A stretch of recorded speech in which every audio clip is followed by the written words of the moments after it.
Let's student, चलो इस questions में क्या दिया हुआ है कि two solid sphere A and B are made of the metal having the density rho and rho B respectively. If the mass are equal then ratio of moment of inertia I B by I about diameter is. Okay, हमें क्या चाहिए? Moment of inertia का ratio चाहिए. और option क्या दिखा है? Density में लिखा हुआ है, मतलब मोमेंट ऑफ इनर्शिया का रेशियो मुझे डेंसिटी के फॉर्म में चाहिए. अब मोमेंट ऑफ इनर्शिया स्फीयर किसमें क्या होता है? सॉलिड स्फीयर का मोमेंट ऑफ इनर्शिया कितना होता है? इस 2/5 mr² होता है.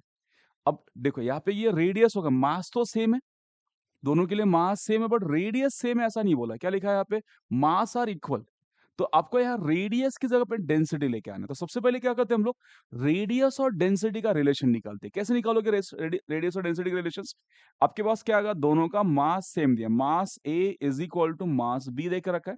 मास को क्या लिख सकते हैं? डेंसिटी इंटू वॉल्यूम लिख सकते हैं. तो डेंसिटी ए इंटू वॉल्यूम है, इसका डेंसिटी बी इंटू क्या लिख सकते हैं? Volume B. ठीक है, डेंसिटी का फॉर्मूला कितना होता है? Mass upon volume. तो मास को क्या लिख सकते हैं? Density into volume. Okay, density into volume. और वॉल्यूम को क्या लिख सकते हैं हम लोग? 4/3 पाई आर ए का cube is equal to density B into, यहाँ पे भी क्या आएगा? 4/3 पाई आर बी का क्यूब. ठीक है, यहां से क्या आएगा? इस density of A into R A cube plus कितना आएगा? डेंसिटी ऑफ बी इंटू कितना आएगा? आर बी का क्यूब. ठीक है, यहां से मैं क्या निकाल सकता हूँ?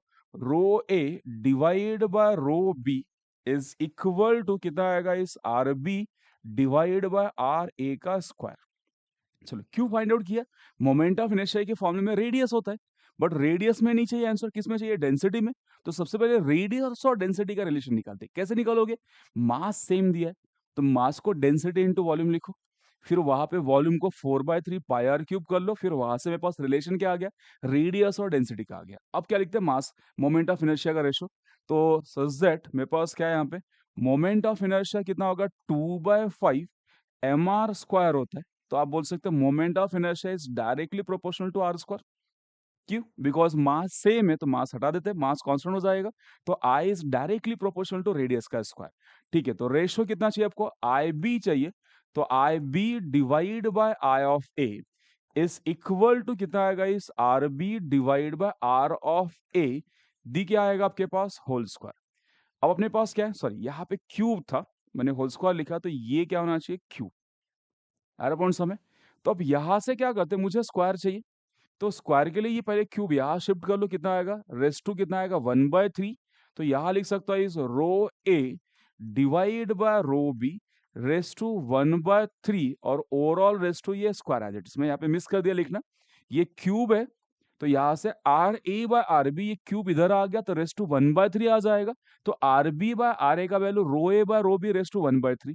तो R B by R A की जगह पे क्या लिख सकता हूँ? Rho A by rho B का रेस टू 1/3, और बाहर का स्क्वायर एज इट इज. तो क्या लिखूंगा यहाँ से? ये हो गया आपके पास rho A divide by rho B raise to, ये कितना होगा?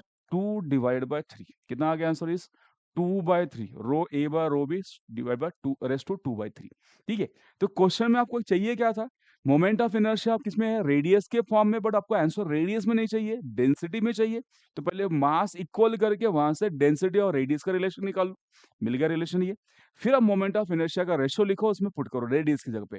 ठीक है, मैंने यहाँ मिस कर दिया था. आप यहाँ पे ये पावर इधर शिफ्ट करके आपको मिल जाएगा रेडियस का रेशो. रेडियस का रेशो कितना आएगा? Rho A by rho B raise to 1/3. अब ये rho A B by sorry R B by R A का वैल्यूज यहाँ सब्स्टिट्यूट कर दो. ठीक है, कहाँ पे आएगा? Rho A by rho B raise to 1/3 and overall raise to square. ठीक है, चलो क्लियर समझ में? Thank you for watching.